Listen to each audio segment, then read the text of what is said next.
സിൻഡിക്കേറ്റിനെ suspend ചെയ്യാൻ ഗവർണർക്ക് അധികാരമുണ്ടെന്ന് നിയമോപദേശം. രജിസ്ട്രാർ KS അനിൽകുമാറിനും ജോയിന്റ് രജിസ്ട്രാർ P ഹരികുമാറിനും സസ്പെൻഷൻ ഉറപ്പാണ്. കൂടുതൽ നിയമോപദേശത്തിന് ശേഷമായിരിക്കും കൂടുതൽ നടപടിയെടുക്കുക. പ്രശാന്ത്, അതായത് ഗവർണർക്ക്, ചാൻസലർക്ക് അധികാരമുണ്ട് എന്നുള്ളതാണോ നിയമോപദേശം? തീർച്ചയായും സിൻഡിക്കേറ്റിനെതിരെ നടപടിയെടുക്കാനുള്ള അധികാരം സർവകലാശാലയിലെ ഏറ്റവും ഉയർന്ന പദവിയിലുള്ള ചാൻസലർക്ക്, ഗവർണർക്ക് കഴിയുമെന്നാണ് നിയമോപദേശം.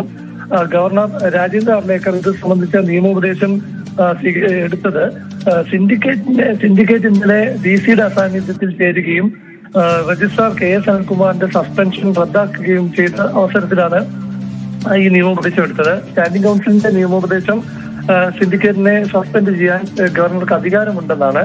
അതേസമയം തന്നെ രജിസ്ട്രാർ KS അനിൽകുമാർ ഇന്ന് സർവകലാശാലയിലെത്തി അതേ രജിസ്ട്രാറായി ജോലി തുടങ്ങുകയും ചെയ്തു. അപ്പോൾ അതും നിയമലംഘനമായി തന്നെ കണ്ട് സസ്പെൻഷൻ ഉറപ്പാണ്. അതായത് അദ്ദേഹത്തെ സസ്പെൻഡ് ചെയ്യാൻ തന്നെയാണ് ചാൻസലർ ആലോചിക്കുന്നത്. ഒപ്പം തന്നെ ഇന്നലെ VC യോഗത്തിൽ നിന്ന് ഇറങ്ങിപ്പോയ ശേഷവും ആ യോഗത്തിൽ തുടർന്ന ജോയിന്റ് രജിസ്ട്രാർ P ഹരികുമാറിനെതിരെയും സസ്പെൻഷൻ നടപടി ഉണ്ടാകുമെന്നാണ് രാജ്ഭവൻ വൃത്തങ്ങൾ വ്യക്തമാക്കുന്നത്. ഏതായാലും സിൻഡിക്കേറ്റിനെ സസ്പെൻഡ് ചെയ്യാൻ അധികാരമുണ്ടെങ്കിലും താക്കീത് ചെയ്യുന്നതടക്കമുള്ള ആലോചനയാണ് ഇപ്പോൾ നടക്കുന്നത്.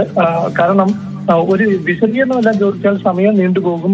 അതിന് കാലതാമസവും സർവകലാശാലയിൽ കുറച്ചുകൂടി കാര്യങ്ങൾ അസാധാരണമായ സാഹചര്യത്തിലേക്ക് നീങ്ങുകയാണ്. സിൻഡിക്കേറ്റിനെ തന്നെ സസ്പെൻഡ് ചെയ്യാനുള്ള അധികാരം ഇപ്പോൾ ഗവർണർക്കുണ്ട്